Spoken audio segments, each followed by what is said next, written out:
Today's video is brought to you by CallRail. They have a voice assist to help answer your calls, and they also have the best way to track your ads. Help your business. Learn more in the link down below.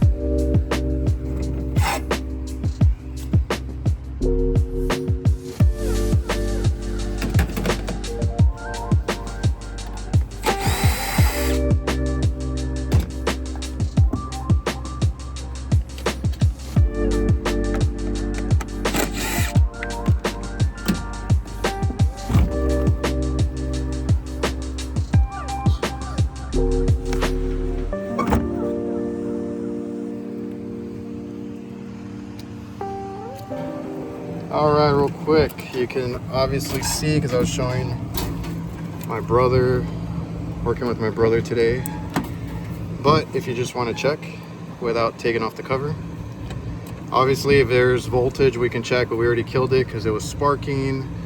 These fans were coming on and off, and the compressor intermittently, and the blower was on, but they might have the fan to on. So we check continuity. We should not have anything because it's disengaged, right? So then here, nothing. Here, actually I moved it. It wasn't giving me anything earlier. Nothing. That one's completely welded shut. This middle one does every now and then, I guess. So completely welded shut. We're gonna have to replace this. I gotta get a work order. I can't just pop one in right now. And then what I'm gonna have them do, or myself if I'm the one that does it, is run it, check amperage on everything, but before, obviously no loose or rubbed out connections.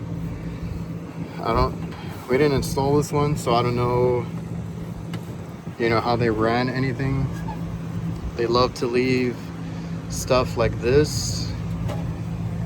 We use conduit for everything, all our wires and all the grommets and stuff. We put those so we don't have any issues, but you can see the mess here.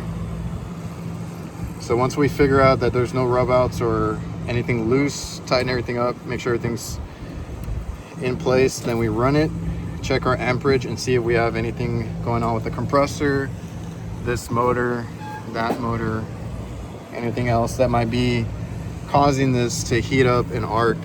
Or it could possibly just be a worn out contactor, but this is relatively new, so you never know. Remember, your labels are usually inside for a lot of these RTUs. This is a 2017, I think, actually, so it's, I guess it's getting up there. It's almost 10 years. All right, so we're here back at the burnt contactor. We're gonna need a 3-pole, and we got the Hvacr.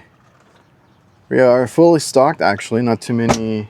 We've had AC calls, but they've been super random. But this is our HVAC drawer. Got a bunch of Hvacr, some transformers, common contactors, and then our Titan, preferably Titan HD. I got to get rid of some of these Titan Pros, but both of them are from, well, all of them are from DIVERSITECH, Hvacr and Titan. So just so yeah, got that on the van, and you go put one in. And this calls for, this is exactly the situation that I have this little guy for.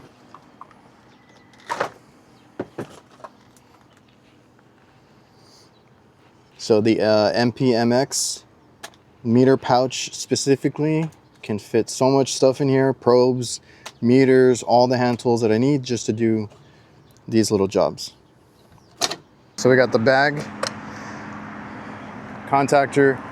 I will admit, I think that those new bucket bags would be perfect for this scenario because you can throw this in that pouch. So here's our unit. Now I have a ratcheting screwdriver here in place of a drill, but I can clip a drill to this if I feel like I need one. But the ratchet works pretty well. These are not hard to take off.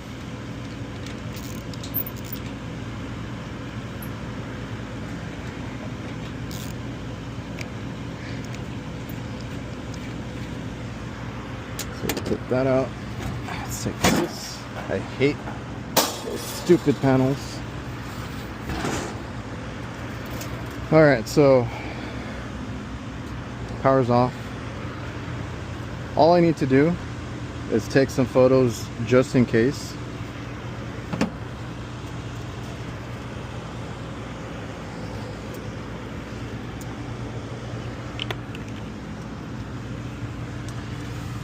And then we're just gonna inspect, like I had mentioned. Let's also just make sure that we have a clean coil and everything. This is where the ratcheting screwdriver helps. All right. So everything's good. I don't think, oh, this is a micro channel too. So yeah, just kind of wanted to show you up close. So we have a micro channel. Basically the way I tell my guys, if you see a radiator looking coil, that is your micro channel. It's aluminum. So we got it on not only the condensers, but the evaporators. Haven't seen too many personally. I've seen just maybe 2 or 3. And I think they happen to have 2 of them here. And that's the train, whatever. So I just wanted to inspect it. It's not too bad. But what I was trying to say is if you go into here, I'm gonna have to switch to my phone. All right, so whoever did that, that's the one that melted. So this has been changed out before. This is not a unit that we put in. I'm not saying that we couldn't have been the company that did it. I'm just saying that that's the reason there. So there's like half or a quarter of the strands in there. So this screwdriver does wonders. All I did was take out the 5/16 socket that I had on this side for a flip socket, and I can do anything with this one. So let's undo this lug right here.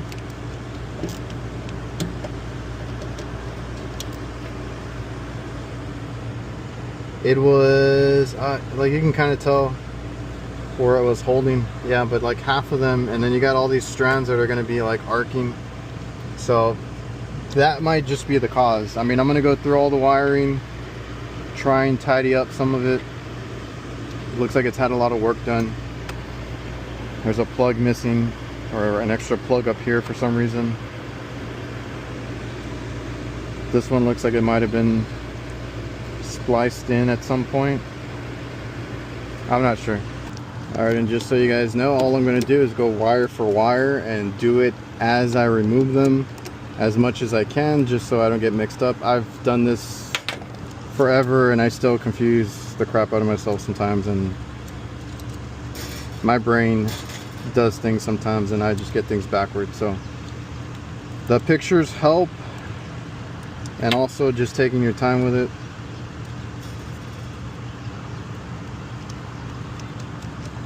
Making sure you don't get anything crossed over. It's happened to me plenty of times. That's why I double check and triple check.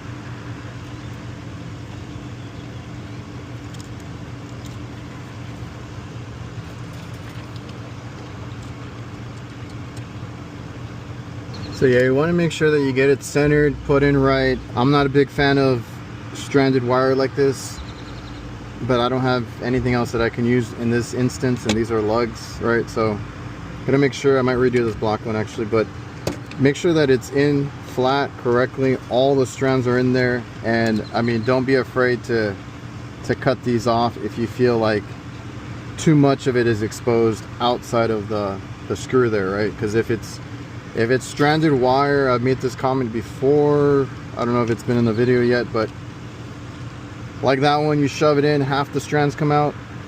Those could be touching as well. They could cause you some shorts if the wires are very close to each other, because those strands are going to be arcing with the next wire over. So I see it a lot on like refrigeration controls, right? The little Dixel controls, anything digital, and you got all these wires in the back. They're literally like just side to side, back to back, and if little strands are out, they're going to be touching and arcing and causing all sorts of issues. So just make sure that they're clean, and this should have been done, you know, properly the last time whenever it was changed out. So gonna make sure that we cover everything, and I'm sure it worked for a good while, but you know, here we are. And these are on there pretty tight, so I think I have good connections for the most part. But instead of pulling these out by hand or even with needle nose, because then I just end up hitting my hand on something, I'll use a flat here and push it up. I can see the damn sun. Right, use a flat to kind of slide it up, and then you get it loose enough to take off instead of slamming your hand on something. So just make sure that they're tight as you put them on.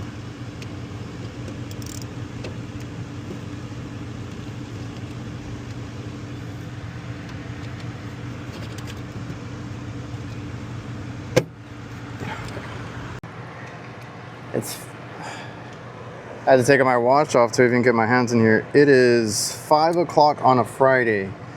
I almost mismatched all of this, but thankfully they are color coded. So all these other connections are on here like extremely tight to where I'm actually having to put muscle into getting all of these off.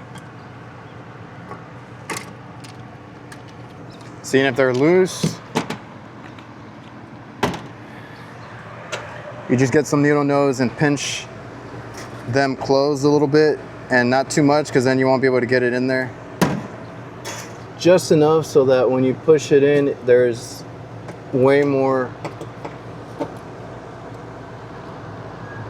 friction. So we got that one, and that's gonna happen. That's why you need to check as you remove the old stuff, the old wires, because you're yanking them off. And the older they are, you know, the more prone you are to pulling and opening those connectors. So always inspect your wiring, always give everything a good tug and make sure everything that you crimped, wire connectors, anything on those lugs, you have really, really good connection. So if it was working before, I think we're good. I'm just gonna start it up, get them some cooling. Like I said, it's after 5 now.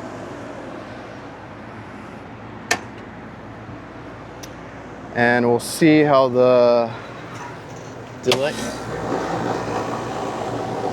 is. No delay. Turns on, fan motor comes on, blower's on, compressor, instantly cooling, so we're good.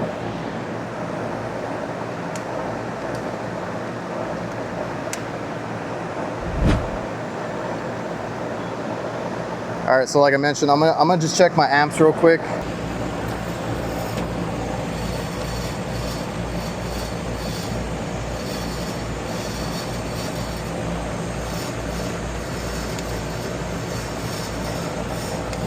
And then our fan motor.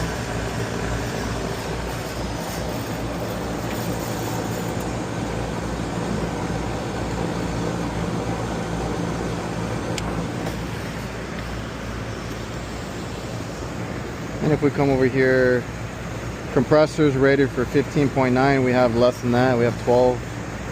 And then our motor was 1.4. I think we're a little bit high on that one.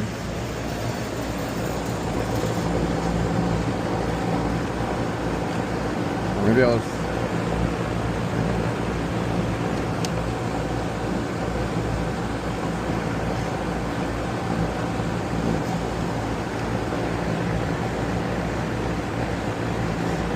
1.3. Now we're good. We're right on, spot on.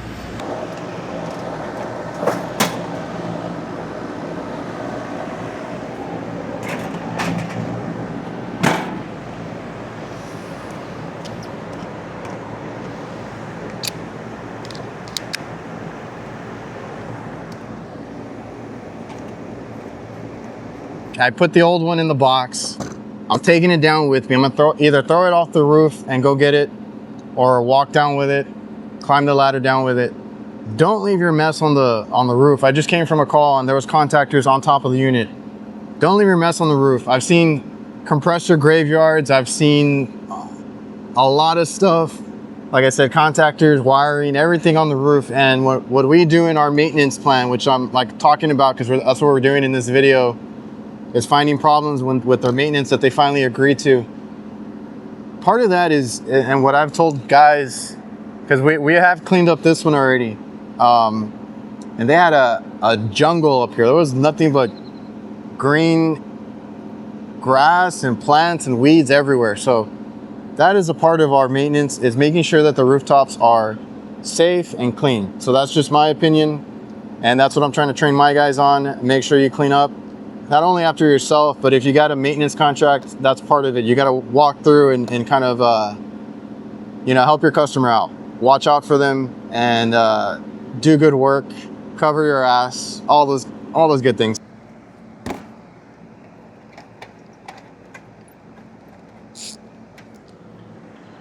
All right, guys, hope you enjoyed the video, got something out of it. Super simple, just kind of wanted to, showcase that we're doing some maintenance. Had to replace a contactor. We always carry these Hvacr ones. I've had good luck with them, no issues. And that was just a case of loose wiring, essentially. And we're gonna just pack up. Amperage looks good. I can check the temperature before we go, just so we don't get a call back, and let them know that they're cooling. I got my UEI, and we can check it.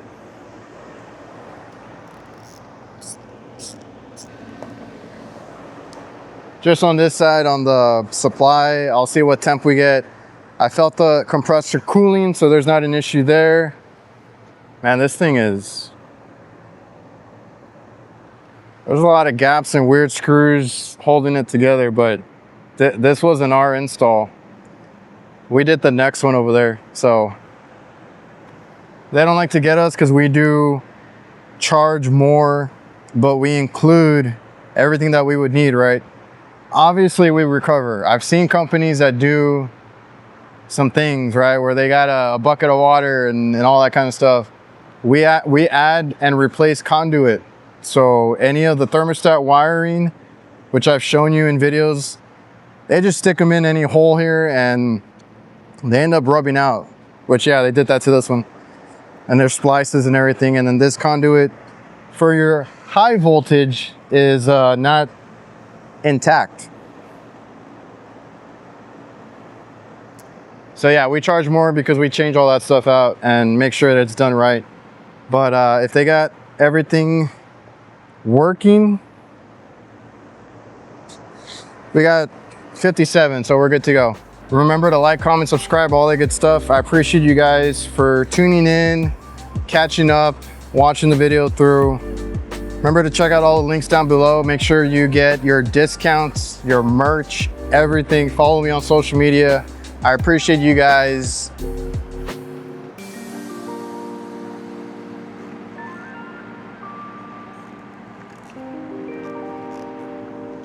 And like I said, it's 5, so I'm gonna get out of here.